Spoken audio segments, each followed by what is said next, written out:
All right, and these are all the non-Lego Star Wars minifigures I found from the lot. And I gotta say, they're all so awesome. Just gonna move from the front. I'm gonna go from the back to the front. A little unusual here. We just have three knights here.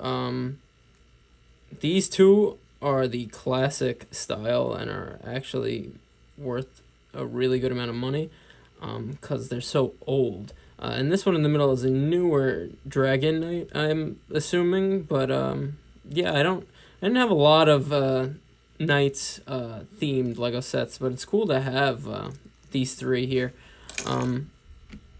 Yeah, we're gonna take them off the board like that. Moving on, I'm just gonna go to him actually because he's a keychain, but this is a I always want to call him Master Wu, but I don't know if that's his name because a lot of people tell me Master Wu isn't real. But it's a cool Ninjago keychain. I might put this on my keys. Very cool. Keychains are alright. Moving on, we have... I'm going to do this one a little quicker than the Star Wars one because I know some people might not be as interested in these themes because these are some obscure Lego themes. This is from like the Alien versus Space Police theme. That's what I'm calling it. I know it's not the official name, but I love that I have these aliens. You're going to see some more from that theme here because I could just fit them into Star Wars mocks because of their aliens, obviously. So very cool to have. And this guy has 4 arms, which makes him really cool. And what's nice is I actually have 2 of them. I'm missing one of the green arms on this one, but I'm pretty sure I'll be able to find it. But just a really cool alien to have in my collection. And I don't know how rare these alien figures are, but they might be pretty valuable because this guy's another guy from that theme. He has this crazy helmet, and he's a Cyclops, and it's so cool. This one has such cool printing on it, this yellow guy, but very cool minifigure. And like I said, all from that Aliens versus like Space Police theme. Very cool. Moving on, we have a CMF here, and this is the Mummy CMF, which I'm actually so happy I found this mummy and these 2 other mummies here, because as you know, or may not know, I have the Lego Indiana Jones set of the Lost Tomb of the Ark, and I've kind of been doing some custom builds with it and adding some additions to it, including catacombs in the back with a bunch of skeletons, and now I have 3 more mummies that I gotta add into that as well, and that is just so awesome, and it's perfect. Oh my god, it's perfect. What a catch that was. It's perfect for what I've been doing with that indie set. Now I have some more bodies to throw in there, but very cool. Moving on to another dead person. This is a undead Cole minifigure, and this was a custom one I made as a kid because obviously Cole dies. So I made him because he's like the undead version of... He's sort of like a noob Cybot ninja in the Ninjago universe. That's how I view him, but so cool looking, and yeah, very nice. Moving on, we have another shark guy from the Atlantis Lego theme. I always love these shark guys, so it's really cool to have another one fully intact and perfect. Very nice. Then we have, like I said, these 2 other mummies, and I don't even know what this theme was, but such cool figures to have and perfect for what I've been doing with my custom additions to the Indiana Jones Escape from the Lost Tomb Lego set. That's the official name of it, but very cool. These figures are awesome. The printing on these 2 are fantastic, and actually they both have reversible faces where you could put that face on instead. Such cool figures and perfect for what I'm trying to do here with that Lego Indie set. Awesome. So happy I found these. Moving on to the last 3, we have a Lion Knight from one of the newer Knight sets, and he is fully complete with all of that printing, which is so cool. And I love the chainmail sort of printing on the legs here and on the sides of the torso there. Very, very awesome. There's his face. He's got that knight helmet with the feather on top. A very nice knight Lego minifigure. Very nice. I'm sorry for the cut on my thumb. Digging my hand through the bin. The Legos are sharp, man. I gotta say. But our last two here are Shatari minifigures, and you know I'm a huge Marvel fan. So when I saw these, I was like, "Oh my God, where have you been?" But these Lego minifigures were fantastic. The printing is amazing. The gold heads, just a fantastic Lego minifigure. And this one is even better than that one, actually. He's got more printing on the torso and on his legs, and even more printing on the back, and just great minifigures. These were great minifigures. But that's all my non-Lego Star Wars minifigures, and I know I do a final lineup usually at the end. I'm not going to do that here because I know some people aren't as interested in the other non-Lego Star Wars themes on this channel, so that's why we just did it nice and quick. Actually, I might throw in the animals and all that stuff. Yeah, I think let's look at that stuff. Right, I know this is insane what's in front of you right now. A mix of a bunch of different themes. Let's just start with the builds here.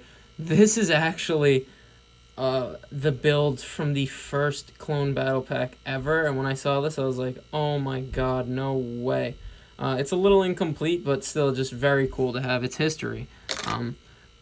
Moving on to the other build, this is the sort of main planning hologram table from the Home 1 set, and that orb piece is just so cool and so rare in Lego, and I was like, wow, I still have that. That's insane. But those are the two builds really here.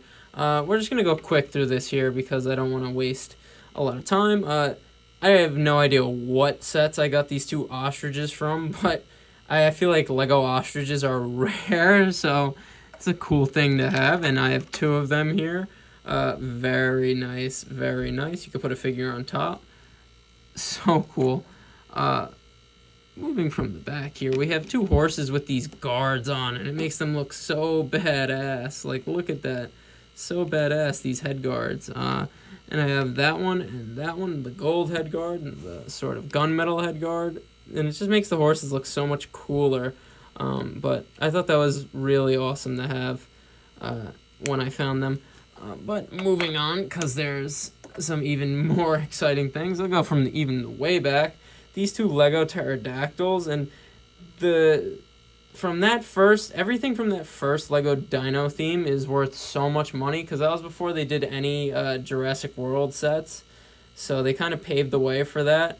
But that's why these are worth a lot of money. All the dinosaurs and the sets in general are worth so much money. But so cool to have two of these pterodactyls in perfect condition. You could also put a figure on top of them as well. Very cool Lego figures to have. But moving on. Oh, I didn't even see him, a little doggy. But we have a Tauntaun here, and he's missing one horn, but I bet I could find that. And just cool to have a Tauntaun. Like, I don't think they ever made Tauntauns again. This is all just one mold, and these rare Lego molds are so cool because they're just so different from like horses and stuff. But cool to have a Tauntaun. This is someone who likes Tauntauns. The Wampa is basically like the Star Wars Yeti. I cannot believe I still have him. This is such a great big fig to have, because that's what these are called. This is a great and rare big fig to have. They really didn't make a lot of these Wampas. Just so cool. And he's such a dangerous Star Wars animal. I'm so glad that I have him, and he's fully complete with the two horns. Such a cool big fig to have. I'm really happy I still have him. I'm going to leave him in the middle here because he's my favorite that I found today. And this dude, he's from like the original medieval theme. I don't even know what he's called, but when I was a kid, he used to be a big villain for me against the clones. So just so cool that I still have him as well. And this is also a valuable big fig because just look at the mold. This is a fantastic mold. So cool here, guys. I'm gonna leave both of them on the table for the sort of final lineup here. That was really all of the rest of the figures that I found in this newly discovered lot of mine that was in my attic. Actually, I might have more to show you guys here. Just wait one second. I'm gonna have to go mobile here for this last part. If you thought the Wampa was menacing, and I think I'm gonna put the Wampa. I'm gonna do a whole separate mini review again and put it in the Star Wars version of this review series because obviously it's a Star Wars character, but there's nothing more menacing than the T-Rex, and these two are so rare and so valuable today because they come from that first Dino theme, and they are massive. Look how big these big figs are. Like, this is massive. That's why the Jurassic Park and all dinosaur Lego sets cost so much money, because these molds are massive. Like, so cool. And obviously I have two of them here.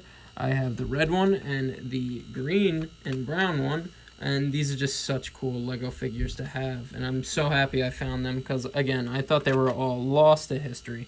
And our last guy here this is from the Atlantis theme. And he is just this menacing fish. Like, look at the teeth. And even how the mouth just shuts like that. What an awesome build. I used to love the Atlantis theme. And I actually had two of these. I have the head of the other one, but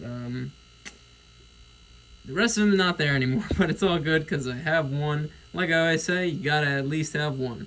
But that's really about it for the non-Star Wars and Big Fig / animals that I found today in my newly discovered Lego lot. And wow, this has been a really fun day. It's been like Christmas, guys. Like, literally, I'm so happy with how this has gone. But as you know, I'm just a simple man trying to make my way in this universe, and I thank you for joining me on the journey. That's a review. Since I found all this stuff, so much more Lego content from me on the way. I'll see you in the next one, and peace.